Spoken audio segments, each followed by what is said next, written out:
He's an FBI agent. I was like, I've always wanted to be an FBI agent.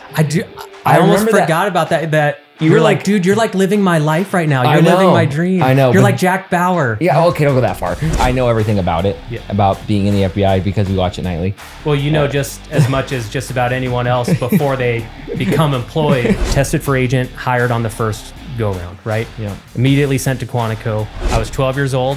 We did a tour of the FBI headquarters, and I just thought it was cool.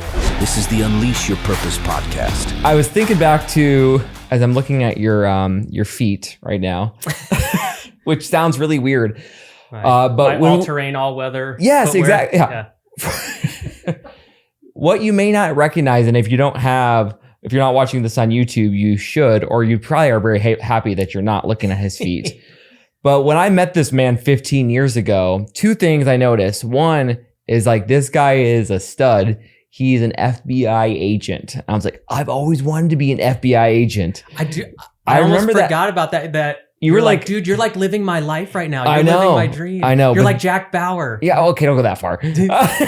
But then I look down and I see you in all-terrain flip-flops every day. Mm-hmm. If you are not at the office, you are in Birkenstocks, you are in sandals, you're in rainbows, it's all-terrain. You do yard work and manual labor in those. Correct.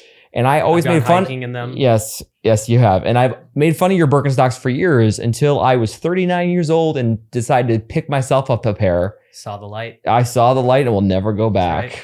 Experience freedom for those toes. Yes. No going back. So Mr. Jack Bauer, thank you for being on the show. You probably were like everyone who met you for the longest time when you told them that you were an FBI agent was like very envious and be like, what does that mean? How did you, not the long backstory. Okay. Not the long backstory. The short version, like how'd you get passionate about doing that? And what was that like? Yeah. Short version was I was 12 years old. Okay. My dad took my siblings and I on vacation to Washington, D.C.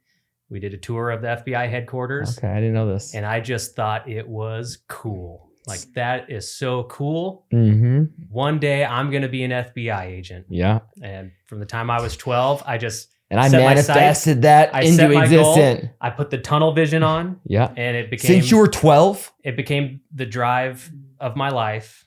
So when you were in college, you knew you wanted to be FBI? When I was in high school, college, that's all... You were laser focused? Laser focused, yeah. So then you ended up in your 20s getting on the FBI. Mm-hmm. It was the summer before my last semester at ASU. I did an internship at FBI and then stayed on them with them from there through a variety of positions. So my kids and I all watch FBI. So it's I know everything about it, about being in the FBI because we watch it nightly. Well, you know just as much as just about anyone else before they become employed. I remember my first day of the academy. The lead instructor gets up and he's like, all right, how many of you're here? You've been sworn in. Everything you knew about the FBI prior to today is from what you've seen on movies and TV. And like everyone like, and that's just how it goes. And how accurate is it?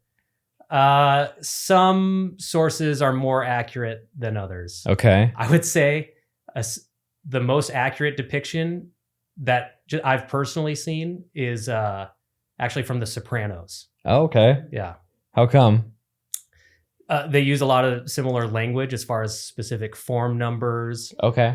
Just the demeanor of the FBI agents and the inner office dynamics that they kind of show. You can tell they did a lot of close consulting. Nice. So you were an analyst when you started. That's kind of like the office, like gathering intel. I was an intern first, and then basically a secretary. Oh. So filing paperwork and then became an analyst and then eventually did the testing process to become an agent. Okay. And you did white collar crimes. Yes. And was it everything you dreamt it would be? No. Really? It was there was a weird culture shift, especially when I went, so it's kind of divided into support employees and then agent employees. And you'd think being a support employee for so long, I would have known better what it was like to be an agent. But there's a weird internal cultural divide. And it was still culture shock once I graduated the academy, Okay. came out to the field office as an agent.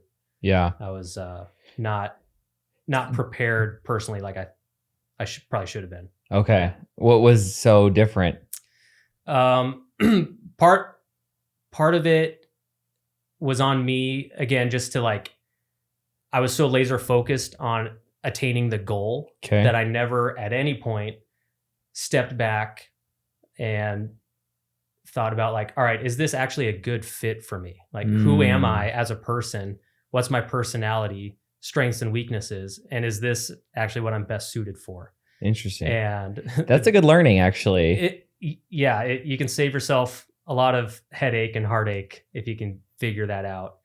I kind of went reverse in that I had an idea of a dream job Mhm. and then tried to make myself fit because I was chasing a title. I was chasing some prestige or just like a boyhood image and dream. Yeah.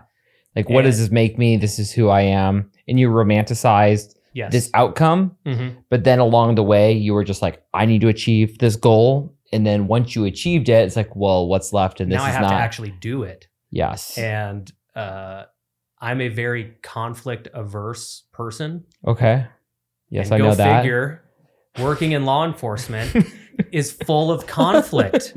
Who would have guessed, right? Yeah. Who would have guessed? Going to arrest people is full of conflict. Going to ask people to give you information and you've just met them, that brings some conflict, right? So your insides are just like you're having explosive diarrhea at any moment. Constantly having to justify why I was at a certain place or what I was doing, what my true motives were. Was I even who I claimed to be? And just everyone's suspicious of me. And it's like, that's not me. So the wiring you had was not in alignment of this job. No. And there, after time being an agent, there started to be a rub that happened. Yeah. The rub actually happened almost immediately. It was weird. Like you're like, I feel like this is not.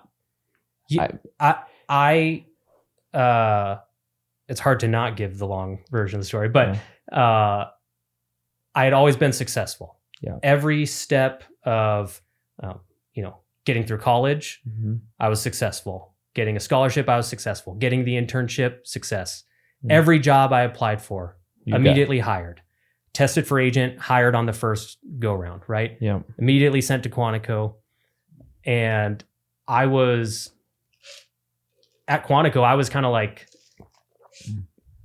the little prodigy of the class, I guess you could say. I was the youngest one there by far. Okay. I excelled at all of the individual courses of study, and people would just kind of joke like, oh, the little golden boy or whatever. So all of a sudden I get to the field office and I just met failure very quickly for the first time. I didn't have the investigative instinct that I should have. I struggled to find mentors that would take me under their wing. I just struggled to prove myself and get results in my assignments and my cases. And I just never was able to kind of figure it out on my own. And I started getting criticism, and ultimately it's a 2-year probationary period. And about a month before the end of that 2-year period, they said, sorry, Gary, you're not suitable to continue employment as an FBI agent. So that was the first time in my life I experienced true failure. And it was like everything I had worked for so long was kind of just, the rug was swept out from under me. And it, looking back at it now, I know that there were signs that I should have been paying attention to, that was not the ultimate direction of my life and what I was called to professionally or personally. Yeah. So that failure, like, for one, as a grown man, I do know, and I think most people can probably relate, that their profession, the most common question when you're meeting someone, what do you do? What do you do? And I think within our culture, we tie so much of ourself and who we are into what we do. Yes. And probably for you, that was to the next level. Mhm. You had this vision for your life, and then it didn't come to be. Right. And you're pretty, and for someone that's so conflict averse and not wanting to fail anybody, Mhm. and then you feel like you fail yourself. Yeah. Like, Failed myself, failed my family. Because it was something that I had to almost force Ashley to go along with. Like that early on in our marriage was a source of conflict. Her Right. not being fully bought into the idea Yeah. of me being an FBI agent. yeah, there's so many like little And- breadcrumbs of like, this was not right. Like Right. you guys were going to have to move across country. Mhm. You're both her family who's so close is here Right. in Phoenix. You have this vision for being a large family with foster kids. That's probably going to get in the way, Mhm. but you just kept grinding and Yeah. grinding. And I think And yet I did ask her to sacrifice. And yeah, she did. as a faithful wife, she did. She surrendered it to God, supported me, and then that all ended up being for nothing. yeah. You know, everything you sacrificed for it, I Mhm. failed to live up to and accomplish. And it was probably a dark night for the soul, I would imagine. It was weird because I thought I would bounce back a little more quickly too. Like there was the initial heartache, and I never wrestled with God about Yeah. it. I never had a crisis of faith. Mhm. I had a crisis of Identity. identity, a crisis of, man, like I'm a failure. yeah. I've never been a failure before Yeah. in my life, but I failed. Yeah. And but I never questioned, oh, does this mean God doesn't love me? Does Sure. this mean God can't redeem this? Yeah. But it doesn't mean I don't feel like crap. And I Yeah. feel like I have, it's like hit me in the gut. Yeah. And what I think is so powerful, two things. One is more people need to be transparent about their failures. Yeah. Because in true life, like the most successful people are just standing on like a mound of failures. Mhm. Like those is like, and the quicker that you can fail and move forward, the further along you'll be. But the deeper parts that hit your soul and your identity, those are hard ones to share. Yeah. And for a long time, I hid behind kind of half truths about my experience with the FBI because I didn't want to just be an open book about my failure. It's just a hard thing to admit to. And Yeah. so I would, Because people would ask me, oh, well, why'd you leave the FBI? And I would hide behind the half truth of like, oh, well, I was going to have to move across the country and I didn't want to. Because they offered me my old job back. Okay. They said, all right, well, you were good at your last job. You can have that. But oh, by the way, the only opening for that is in Northern Virginia. So you can take that and you have 90 days to show up there. Wow. So it's like, well, I definitely wasn't going to move for Yeah. that. So kind of hiding behind half truth, just living in the shame of not really wanting to tell the whole story and the whole truth to even people who should have been close to me. Yeah. I think that shame is so like vivid. And I remember when I was 20, just graduating with my master's, I worked for 2.5 years to become a captain in the Army. I wanted to become I was going to become a physical therapist in the military. Worked for 2 years for this dream. Yeah. And I took all these classes, went to all the different military bases. Like we toured all these different sites. I did the interview. I had 2 arrests that I got expunged. Went through all these classes, got them taken off my record because I had this vision for my life. Went to the interview process, got ranked the highest score in the interview. Wow, I'm amazing. Yeah. This is impressive. And then I remember like waiting months for this answer. And then the guy calls me. He says, Ryan, we accepted 5 in the nation and you're ranked number 6. And I was just in shock because everything I have worked for 2 years was wrapped in that. I was obsessive. And I remember we lived in this low income trailer with Sarah and I just laid on my face and I just cried like a baby. Yeah. And I was like this, of course, in the beginning, I'm like, what am I going to do? 2 is how am I going to tell people that have been rooting for me? Yep. This is so embarrassing. I'm a piece of crap. Woe is me. It's hard not to dwell on the sunk cost. Too. Yeah. You didn't just go and take one test Yeah. and then get turned down. Yeah. Right. You prepared and dedicated your life to it for Yeah. 2.5 years. Yeah. And you did well, Mm-hmm. right? Highest score ever. God must be blessing this. Yes. And then for all of a sudden it to just be Yeah. gone. And I'm like, there is a lot of spiritual elements to it as well, but there's also such learning of like, there's a quote I've heard, Joe Rogan always says it. He's like, the hardest thing you've been through is the hardest thing you've been through. Meaning, for whoever the person is, whatever the hardest thing you've ever been through in your life is your hardest thing. So like for me, that was a pretty hard moment for my identity in myself. Yeah. So now as fast forward, when I face disappointment and feel like I'm a failure, like I already have some battle wounds to go to. Yeah. For some young people who have never had any significant loss or pain are so fearful of trying anything, like getting like not getting a 98% on an assignment is like an assault on their ego. Mm-hmm. Yeah. And the hardest thing is the hardest thing you've ever been through. So now you have this big moment of like life. And I feel like you went through this kind of valley of despair many times, which we do. Yeah. I struggled to find work in that kind of 90-day period where I could have chosen to move to Northern Virginia. Yeah. I was looking for a new job here. Mm-hmm. And I kind of started out, I was like, okay, well, like I said, I didn't have this crisis of faith. God will take care of me. Yeah. And I almost arrogantly, like, who wouldn't want to hire a former FBI agent, right? I thought people would just be like so eager and happy to hire me. Mm-hmm. And came to find out the skill set and experience doesn't translate very well. There's not a huge job market for arresting felons or investment fraud investigation.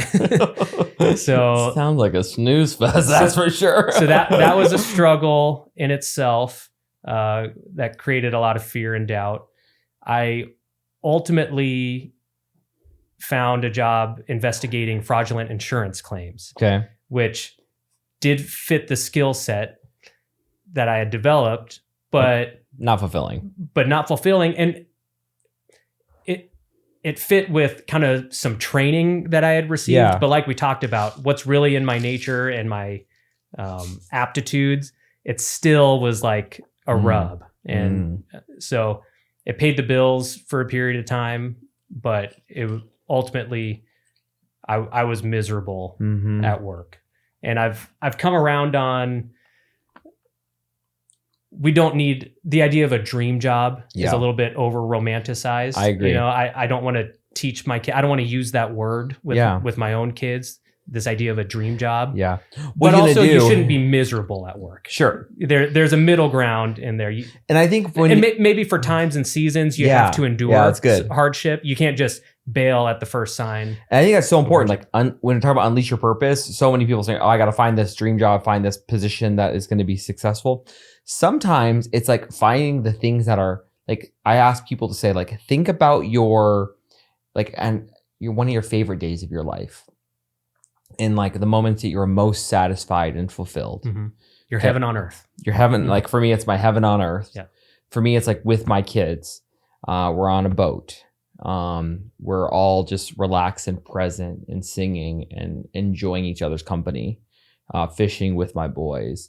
Watching my son achieve a goal that he's worked for. Watching him help out his little brother or serve someone else. That to me is heaven on earth. Mm-hmm. And all those things, none of them talked about my work and profession. Yeah.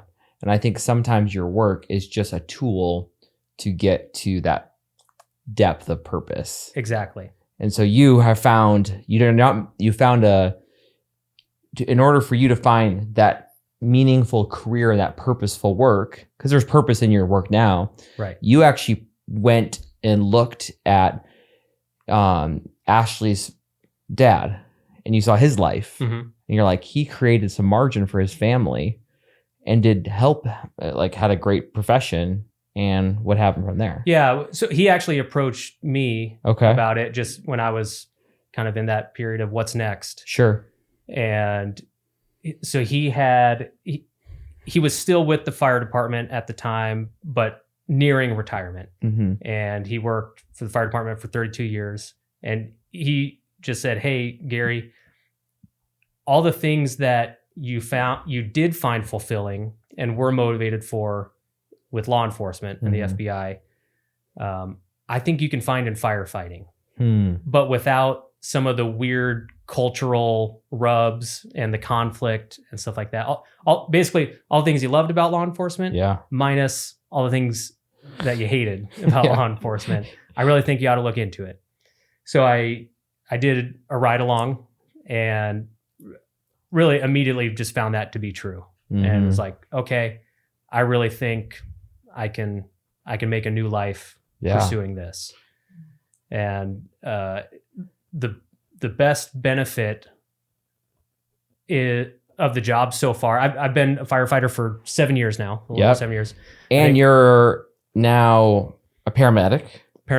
You moved up, acting captain at times. Correct. So you've continued to excel clearly in this role. Yes. Yep.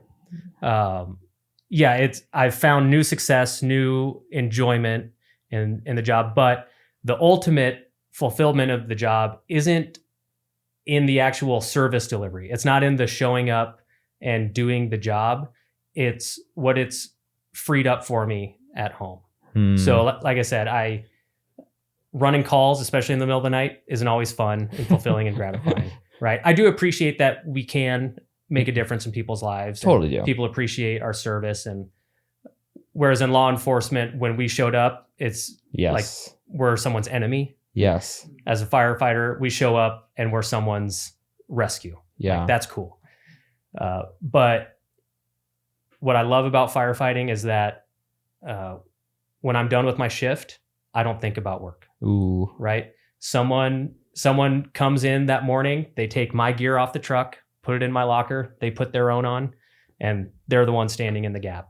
And I can go home and I'm at home. You are very focused on what is in front of you. Right. So it allows you to be present. And so finding what I would suggest is, and what you say, like finding purposeful work, finding work that allows you to kind of live out this purpose that you have for your life. Yeah. I mean, we're doing foster care now. Yeah. Right? So we got a new foster placement and Ashley had to go to work, and it's like someone has to stay home with the kids all day. Well, Sweet. Guess what? Like, yeah, I work 24 hours at a time, and that's the sacrifice. Everything comes at a cost, right? Yeah. So the cost is for 24 whole hours, I can't be with my family. Right. But once that's done, I have all day, all night, and many times for several days in a row where I can be completely available to my family. That's so good.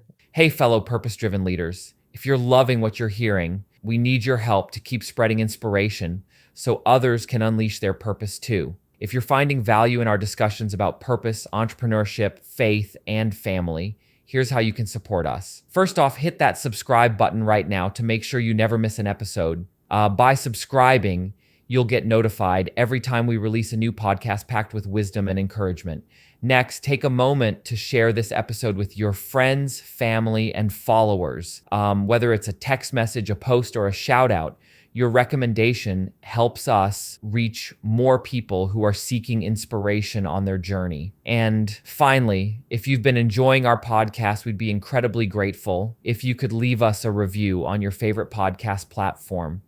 Your reviews not only motivate us to keep creating great content, but they also help others discover our show and join our purpose-driven community. So let's keep the momentum going. Subscribe, share, and review the Unleash Your Purpose podcast today, and together, let's make a positive impact on the world, one listener at a time. Now let's dive back into today's episode.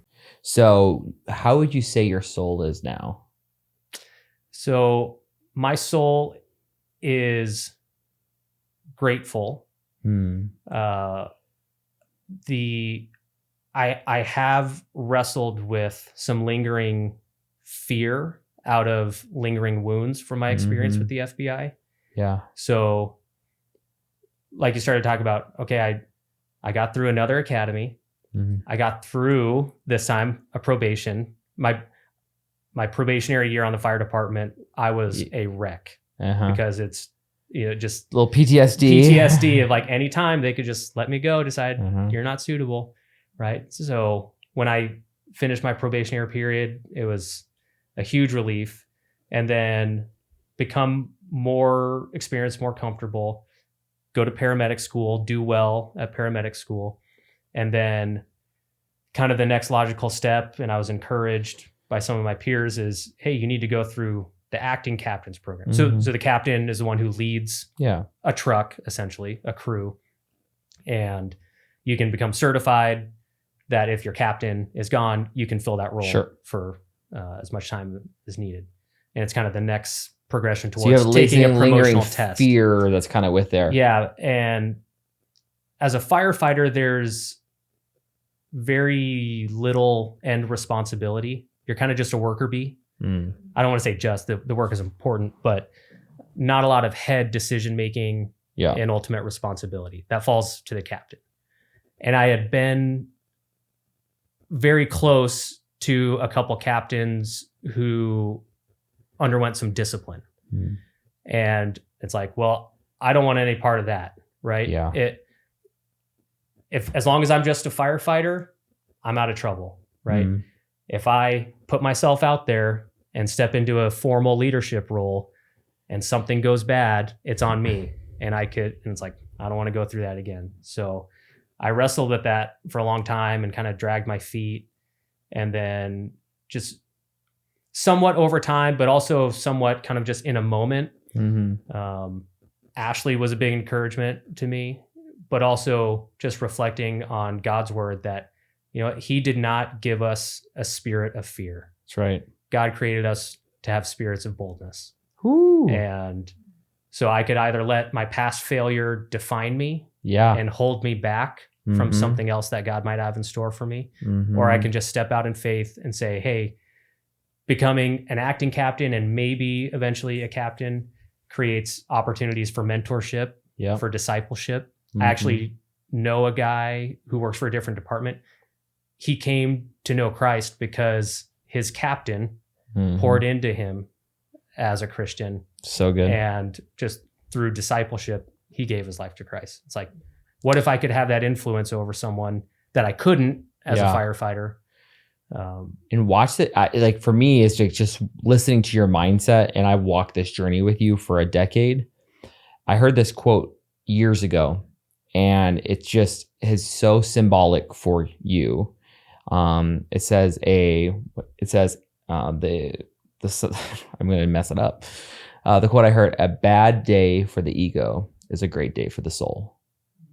A bad day for the ego is a great day for the soul. Yeah. And your ego was so hurt and crushed by the failure.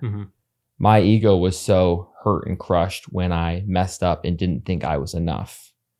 But for some reason, those biggest pains can become the greatest force to do the real work in our soul. Yeah.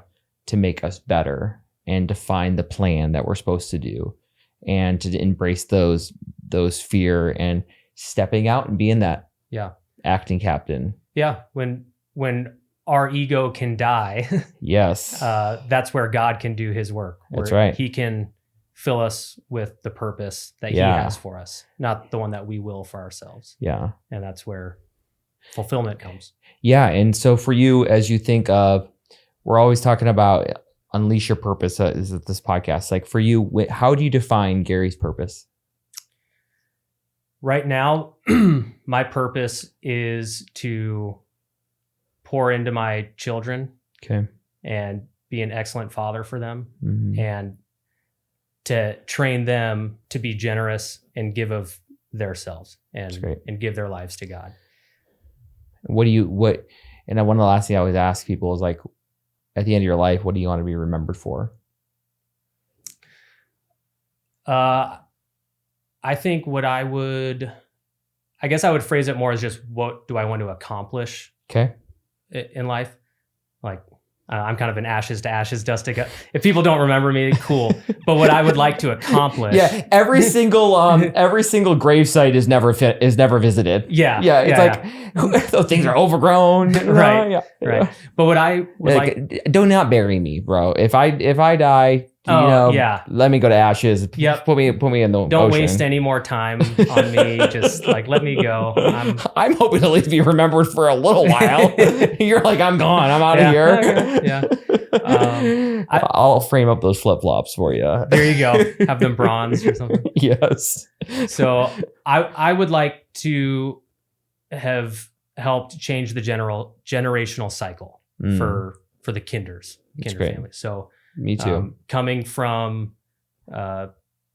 parents who divorced, single mom, family who we're close when we're together, but we're scattered kind of geographically, and we can go long periods of time without ever talking. And neither of my parents found Christ until late in their life. Yeah. So if I can be the one that, okay, I stayed married, right? I did not get divorced, and I made sure my kids always knew Christ, and they can be like the next level of knowledgeable, dedicated Christian. Then I have a lot of love for Christ, but I have a lot of work to do in just like my biblical knowledge, and studying scripture.